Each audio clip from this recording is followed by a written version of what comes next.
Сәлем арудың әлеміне қош келдіңіздер. Қайсыңдардың радиоларын бүгін келдіңіздер. Комментария жазып кететін барыңыздар. Достар, бүгін бізде күшті видео. Өзіңіз білетіндей, бүгін бізде 8 март, яғни қыздардың мерекесі. Әжелердің, апайлардың, яғни қыздардың вообще мерекелері. Сондықтан да мен сіздерге қазір маған және де вообще маған не берді осы 8 мартқа, қазір маған берген сыйлықтарды сіздерге обзор ретінде көрсететін боламын. Сондықтан да осы видеоны до конца көріңіздер, және де кейбір сыйлықтарды мүмкін сіздер менің мамамның ютубында көрулеріңіз мүмкін, бірақ мен өзімнің каналымда да түсіргім келіп тұр осы видеоны, себебі өте қызықты видео деп есептеймін. Сондықтан да осы видеоны тезірек бастайық. Өйткені бұл жерде подарка өте қызықты, прям күшті подаркалар, сондықтан да бастайық. Ал сіздерді мерекелеріңізбен құттықтаймын. Ал біз бастаймыз. Кеттік. Ең алдымен барлық подаркаларды жинап, ең бірінші осы подарканы көрсеткім келіп тұр. Яғни қараңыздар, қандай әдемі светильник. Және де бұл светильникті маған емес, бірақ қараңыздар. Ол еще былай қозғалады. Любой ракустар қоя аласыздар. Бұл жерде тұрады. Міне. Өте ауыр. Ішінде лед бап, мен осындағарды қалай жасайды. Ойбай, ауыр ойнауым кәдімгідей. Короче, вот. Осындай светильник. Енді осы видеодан кейін қазір мен көрсететін боламын. Подаркалар ана жақта қазір алайын. Осы 8 мартқа берген ең маңызды подарок менің ойымша тюльпан, яғни қызғалдақ. Бұл маған берген тюльпан. Туысқандарымыз берді. Бұл менің гүлім, алма мамамның гүлі. Мамамның гүлі үлкен. Бұл жерде сары бар, ақ, кішкене ақ тауы бар, және де розовылар бар. И менде мындай қатты розовалар бар, кейбіреулер міне. Сондықтан да міне қараңыздар. Екі гүл, және де менің ойымша осы 8 марттың ең басты подаркасы осы. Және де барлығы 8 мартқа тюльпан, яғни қызғалдақ алған сияқты. Өйткені прям бүкіл TikTok, бүкіл жерде осы тюльпанмен былай жүреді. Вообще маған тюльпан ұнайды, маған гүл ұнайды, тек қана айшаға ұнамайды біздің отбасымыздан. Енді міне осындай наушник, бірақ бұл наушникті маған берген жоқ, бұл наушникті Мұхамеджан Фатимаға берген болатын. Міне осындай көп наушник. Мұхамеджан Фатимаға өз ақшасын берді, және Фатима өзіне осындай көп наушник берді. Бұл наушниктер светиться етеді, бұлай қараңыздар.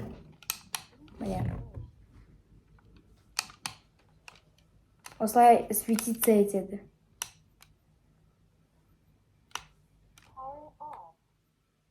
Все, короче, осылай светиться етеді. Өте күшті. Фатима каждый день музыка тыңдайды, және де былай жиналады. Вот, тоже маған ұнады. Фатиманың подаркасы, точнее, Фатимаға берген подарка. Келесі 2000 теңге, бұны маған апам берді. Рахмет. Подарка тоже. Вот. Вообще, обычно қарапайым подарок ол тюльпанмен және ақша. Ақша керек, ақша. Енді келесі мүмкін сіздерге қызық нәрсе шығар. Келесі маған берген сыйлық ол осындай лизун. Яғни Мұхамеджан Фатимаға осындай наушник берсе, сатып алып берсе, ол маған осындай екі зат сатып алып берді. Өзіңіз білесіздер, мен осындай заттарға қызығамын, яғни осындай липучка бірдеңелерге қызығамын. Сондықтан да маған осындай нәрсе сатып алып берді. Бұл жерде бірінші ашып алайық. Бұл жерде мындай лизун.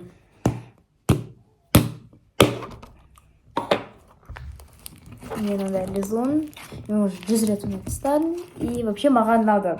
Және де бұл тини дуй деген, яғни осындай маған именно осы слайм ұнайды, ниндзя слайм ұнайды, себебі бұл жерде былай үресің, ең күштісі сол. Қазір мен сіздерге оны үлкен жасап қытырлататындай асмр жасап беремін. Мен уже мастермін. Осы сыйлық самый кішкентай балалар бергеннен самый крутой менің ойымша. Ну, мен өзім таңдап алдым, әрине. Қазір тұрыңыздар.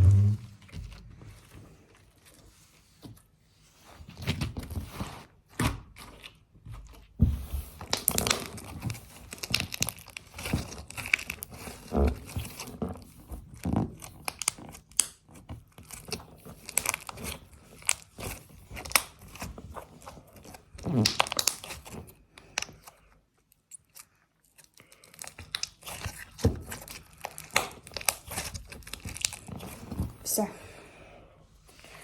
Ну, короче, осындай күшті слайм. Маған бұл слайм негізі вообще... Мен емес, достар, слайм. Қараңыздар.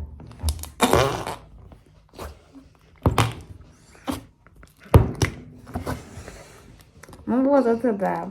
Менің ойымша каждый слайм сразу. Вот. Меняет цвет на голубой? Достар, мынаны суық жерге қойсаңыздар, бұл розовый түс көк түске айналады дейді. Оқымаппын, жарайды, көреміз, соңында көреміз. И келесі осындай липучка. Например, қараңыздар, қазір бір. Любой бір кітап бересіз, любой кітап. Мен соны былай ала аламын. Понимаете?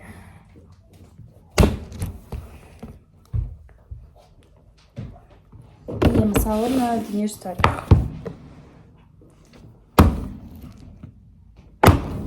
И даже жерге түсе жаздады. Тағы істеп көрейік. Достар жатқаныздар. Көрдіңіздер ме?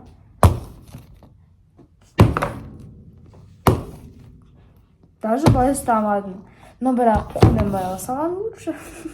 Ну, просто знаете, нычка. И қараңыздар, ең күштісі. Типа жүріп барады. Ну, короче, вот осындай. Ну, антистресс. Успокаивает меня от этих бешеных обезьян, достар. Еще был өте липкий, өте. Ну, короче, күшті сыйлық тоже ұнады. Келесі, бұны маған Бақат әтем берді, осындай. Білмеймін, мне кажется, но бұны Бақат әтем өзі жасады, өйткені Бақат әтем осындайлармен айналысады. И қазір тағы көрейін. Ну, вообще, маған Бақат әтемдер осындай невидим, ну, заколкалары ұнайды. Және де мен қазір сіздерге көрсетемін.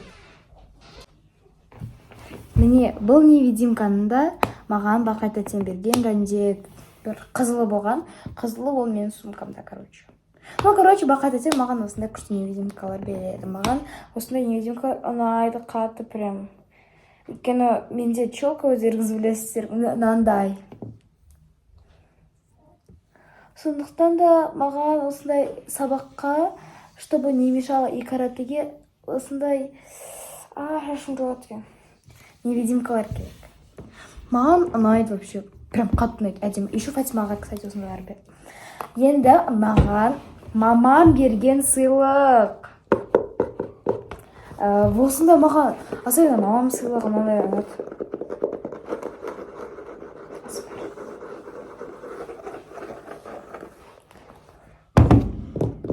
Ашамыз.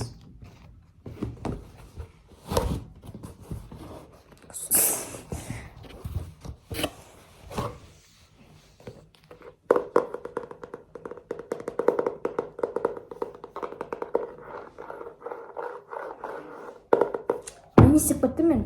Короче, бұл жерде анкета өзім туралы. Және де, короче, өзім туралы аяқтар азамын. Мына бас беттерде. И маған деген советтер, мысалы. Мне какой вид спорта тебе подойдет? Ну, короче, мне осындай сұрақтар. Сосын мне мына жерден бастап. Қазір көрсетемін. Міне осындай анкета жазады, қараңыздар. Бірақ бұны мен жазбаймын, менің достарым жазады. Маған жақын адамдар. Бұны еще осындайдың тағы да біреуін Зереге берді.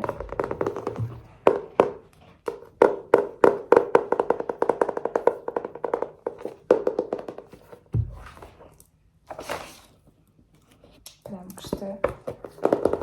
Ну, короче, все. Түсіндіңіз Зере. Асымыршысы бұл кеттім ғой. Әйтпесе. Келесі ең күшті, прям ең күшті деп айтамын. Бірақ маған сыйлық, ол біздің сыныптағы берген сыйлық, короче. Осындай әдемі коробкада. Мен оны давно ашсам, бірақ сіздерге көрсетейін деп қайттан ішіне салып қойдым. Прям бомба, мә. Короче, бұның ішінде осындай Victoria's Secret. Мен өмірімде өзімде Victoria's Secret деген дүкен болмапты. Бірінші рет сондықтан алып тұрмын. Точнее, беріп тұр маған. Фатима Артур жасаған себеп. Өте дәмді иісі ше.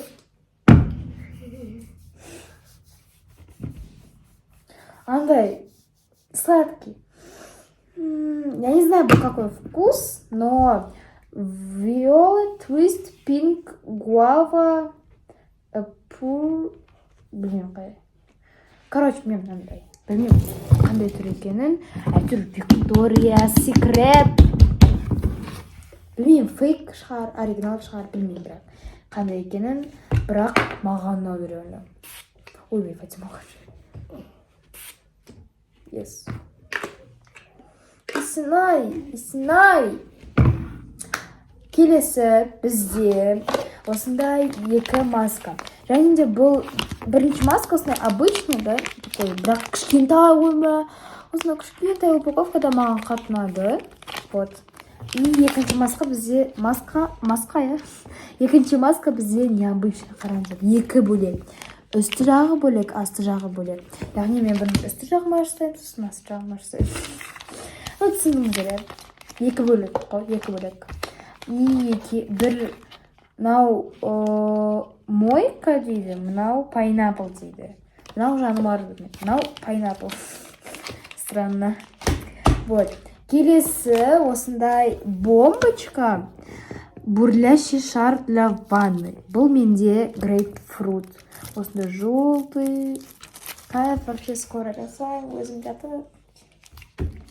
И, кстати, осындай бомбочка бір қызда класста ашып қалған. Мен бұлай упаковкасын ашып. Написано упаковкасы әдемі. Вот осындай әдемі шар. Күшті суға салынама, күшті емес пе. Енді келесі тоже менің любимый подарком. Өйткені бұл невидимка, точнее заколка. Заколка. Осындай, короче. Еще андай снежный ғой. Капец, не могу. Капец снежный. Мне қараңыздар. Такой мягкий еще. Мне қараңыздар. Осындай әдемі милашный заколкалар. Так, келесі бізде осындай повязка для глаз. Ұйықтағанға как раз.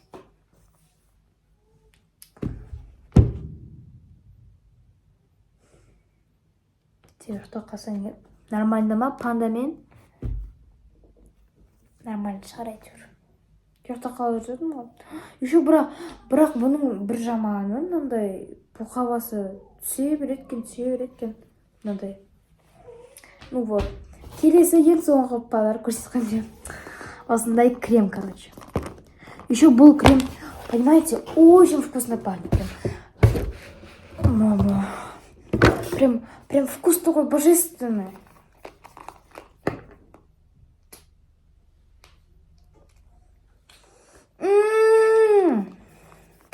Еще был кремнің бір жақсысы, мне надо брелокта, и ол сен любой жерге іле саласың да, көп жер алмайды, например, да. Осындай әдемі милашный маған ең күшті подарок осы болды. Ең күшті немес, прям анаған барып подарок алатын. Просто понюхайте это. Прям вкусно пахнет, да? Вообще.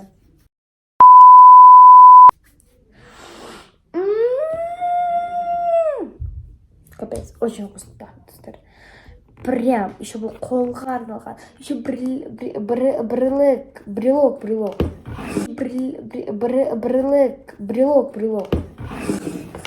Бірақ көп использовать ететін менің 8 мартқа алған подаркам ол слайм болды. Прям еще бұның бұл қалай бұл көк түске айналды, соны түсінбедім. Менять цвет на голубой дейді. Ну, не знаю. 20 ыстық градусқа походу. И напоследок вам ассамат поставлю. Осымен біздің видеомыз аяқталды. Пока. Видеомыз аяқталды. Барлығын 8 наурызбен құттықтаймын. Әлі 12:00 болған жоқ, сондықтан да барлық қыздарды 8 наурыздармен құттықтаймын сендерді. Вот, сәттілік тілеймін, және де сендерге мне мына чулпан сіздерге, достар. Очень вкусно пахнет. Қазір түшкіріп кетіріңіздер. Жоқ. Короче, вот, маған барлық досыңызға ұнады, маған берген еще бізге амай тәсімдер.